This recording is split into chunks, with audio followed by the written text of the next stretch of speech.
आणि यानंतर बघूया शिर्डीमधल्या जनतेला नेमकं काय वाटतंय, प्रतिक्रिया जाणून घेतल्यात आमच्या प्रतिनिधींनी। काय कोणाची हवा आहे आता का तर समजेल 23 तारखेला। नाही, आता आपण जर पाहिलं तर जिल्ह्यात थोरात विखे असं सगळं चालू आहे। काय कोण वरचढ ठरेल?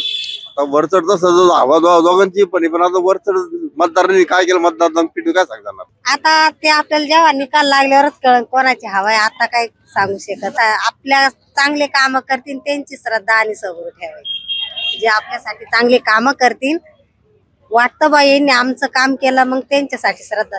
विखे पाटीलच त्यांचं योगदान आहे, विकास आहे।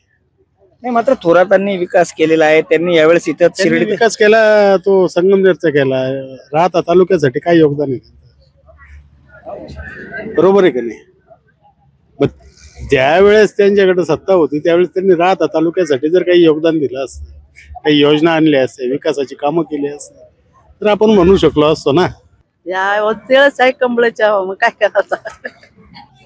काय चांगलं आता हे मोदीचं जर बरं वाटतं जरा, कारण त्यांनी आपल्याला सोय केली सगळी व्यवस्थित, धान्य फुकट, विष्टी फुकट लावली। एबीपी माझा, उघडा डोळे बघा नीट।